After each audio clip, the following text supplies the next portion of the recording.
Hello everybody, este es otro programa de su canal Cultura Reformada, reformando la cultura, presentándole a la gente a la que tiene la cara fea, que es la verdad.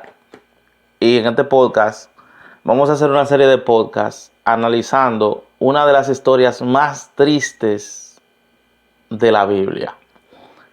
Realmente el sabio Salomón dijo que era mejor el día del luto que el día de la fiesta, porque en el día del luto el hombre reflexiona.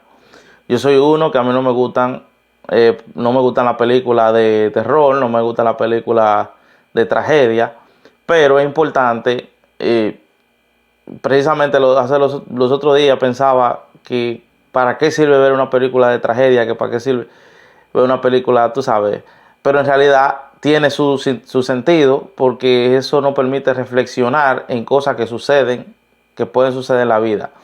Lo mismo griego, habían griegos, personas dramaturgos griegos clásicos que escribían tragedias, que su género era escribir tragedias. Y las tragedias, cuando pasa una cosa trágica, realmente el hombre reflexiona, como dice Salomón. Y aquí vamos a analizar el capítulo 19 de Jueces. Vamos a tratar de hacer tres podcasts, porque es el capítulo 19, 20, capítulo 20 y el capítulo 21, ¿verdad? Del libro de Jueces. Y es una historia realmente muy triste, pero hay que analizarla. Y analizar qué nosotros podemos aprender de esa historia. Entonces, vamos a comenzar con el capítulo 19. Hay muchas personas que que han leído el capítulo 19, esa historia, que hay muchos cristianos que han leído el libro de los Jueces, pero vamos a analizar con profundidad el caso de la concubina y el levita. El asunto es que, ¿qué es lo primero que podemos aprender? Así, mirando rápidamente el capítulo de esta historia. Lo primero que nosotros aprendemos con esta historia es que nosotros no nos podemos obsesionar por cosas que no son tan importantes, por cosas que son secundarias. Nosotros no nos podemos obsesionar. Si ustedes se fijan en el capítulo del 19, o sea, dice que había un levita, este hombre había tomado una concubina. La Biblia la menciona como concubina. Las concubinas, el trabajo de la concubina era simple y sencillamente para satisfacer una necesidad sexual. Eso es en el Antiguo Testamento. Incluso la misma Biblia dice que Salomón tenía 700 mujeres y tenía 300 concubinas. O sea, decir, la mujer, muchas veces las mujeres, eso en el Antiguo Testamento, las mujeres, muchas veces la esposa no estaba en condiciones para tener relaciones, entonces el marido tomaba a la concubina. O como en otro caso, vamos a suponer el caso de Jacob, si la mujer no daba luz, no podía dar a luz, entonces cogían a la concubina y la concubina era la que daba luz. Y es el trabajo, simple y sencillamente el trabajo de la concubina era, según lo que dice la Biblia, era satisfacer una necesidad sexual, una necesidad de que el hombre necesitaba tener su necesidad, la mujer no podía, y entonces la concubina era la que suplía esa necesidad. Es como decimos hoy en día una chilla, vulgarmente se dice en Santo Domingo, o al lado, la mujer de al lado, algo así, cosas así. ¿Qué sucede? Que este hombre, aparte de eso, esta mujer le fue infiel. Le fue infiel al levita. Muy probablemente el levita era un hombre ya de edad, y la concubina era una mujer joven, ¿verdad? Entonces el hombre, también dice la Biblia que esta mujer le fue infiel. ¿Qué sucede? Que esta mujer lo deja. Esta mujer deja al levita, lo deja, y ella se va a la casa de su papá. Pero ¿qué pasa? Que este hombre se obsesionó con la concubina. Él podía buscar otra mujer, él podía darle carta de divorcio, porque en el tiempo de la ley eso era permitido, en el tiempo de la ley darle una carta de divorcio, buscarse otra mujer, pero él parece que se obsesionó con la concubina. y se obsesiona con la concubina. Ahora, cuando nosotros leemos en, en el capítulo de 19, ¿verdad? Del versículo del 3 al 10, nosotros vemos que algo interesante, que es que el hombre va, le habla a la concubina amorosamente. Tenemos que entender que históricamente el background histórico era que las mujeres en ese entonces no eran libres como lo son ahora. O sea, una mujer no era la mujer no era la que decidía si quería o no estar con un hombre. El que decidía era el padre. Era el padre de la mujer que decidía. Incluso el padre, el que le entregaba a la mujer, eso lo vemos en la Biblia, al hombre, es el padre, el papá. Y con el que se habla la situación es con el papá. ¿Entiendes?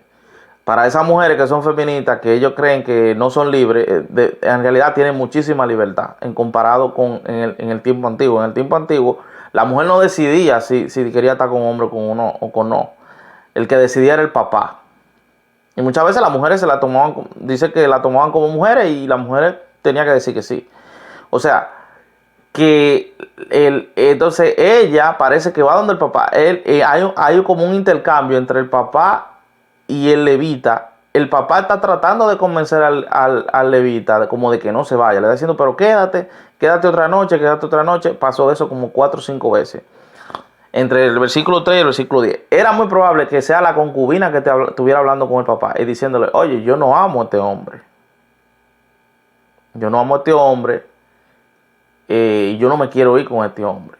Busca la manera de que este hombre, ¿entiendes? Entonces era como una manera como de cansar al levita para que el levita diga, tú sabes qué, yo voy a dejar esto y me voy a ir. Pero eso no sucedió. Eso no sucedió. Entonces, ¿qué pasa? Entonces aquí vemos como dónde que comienza un problema, una tragedia que se va a escalar de manera nacional, ¿verdad? Entonces, ¿qué sucede? Que no, que llega un momento en que el levita dice, no, yo me voy a ir con mi mujer, ¿verdad? Yo me voy a ir con mi mujer y se va con su mujer. ¿Qué sucede? ¿Qué pasa? Que después de que nosotros forzamos una situación, la situación se puede poner peor. La situación se puede poner mucho peor. ¿Qué pasa? Que en el versículo 19, del 24 al 27, digo, en el capítulo 19, del 24, capítulo 19, del 24 al 27, unos hombres rodearon la casa, o sea, el levita no encuentra lugar donde posar, un hombre anciano le ofrece su casa y unos hombres malvados, unos hombres pecadores, unos hombres malos, rodean la casa. Y al final resulta que violan a la mujer, a la concubina del hombre. Parece que eran muchos. Resulta que a causa de esta violación, la mujer cae muerta, muere. ¿Por qué muere? Este video no lo voy a poner para que lo vean los niños, pero porque hay que hablar de cosas sexuales. El asunto es que la mujer, cuando la mujer tiene sus orgasmos, la mujer tiene que lubricarse. Eso es bueno que cuando la mujer tiene un orgasmo, tiene que beber agua para lubricarse. ¿Qué pasa? Que al ver una violación, al violarla toda la noche, ella lubricando, ella se deshidrató, se murió. La mujer muere.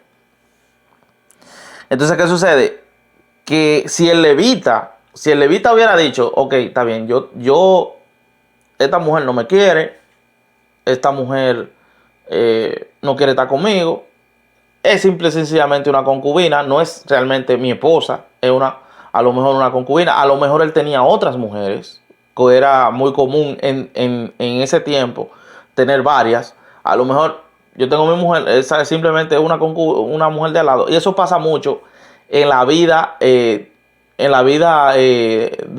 el mundo, mujeres que son asesinadas, hombres que se matan uno por otro, por una mujer que no es ni siquiera su mujer, que es por una mujer que simple y sencillamente está satisfaciendo una necesidad sexual, hombres que se matan incluso hasta por mujeres que son prostitutas.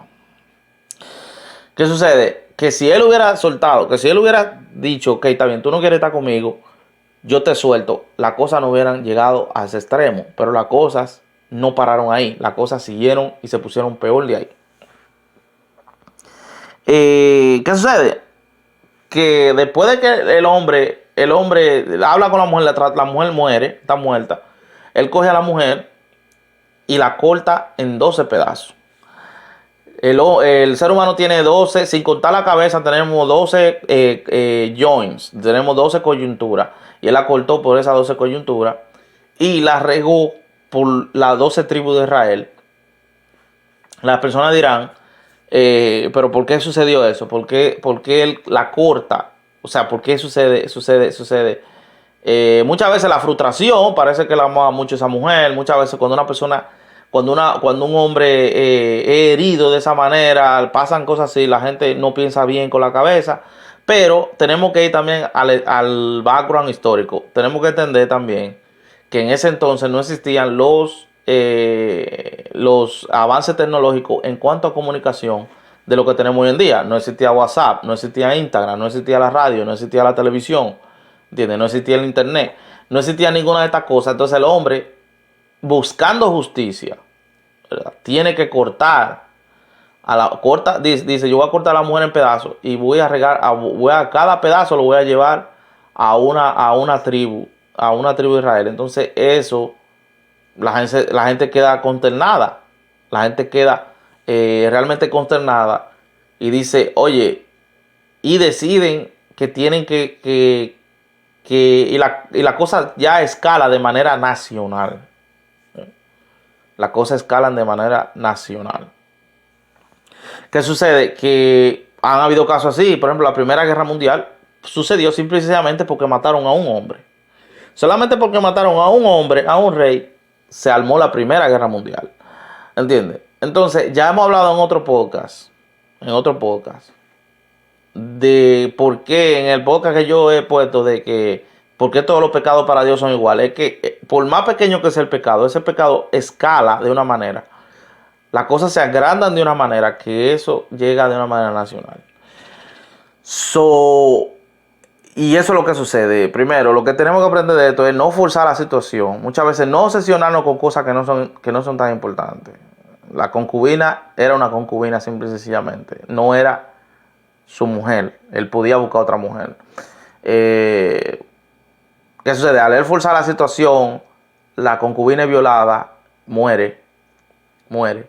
Y al final las cosas escalan de una manera que llegan de manera nacional y después vemos que hay una guerra civil, probablemente la primera guerra civil en el Estado de Israel a causa de eso, pero eso lo vamos a hablar en los otros podcasts.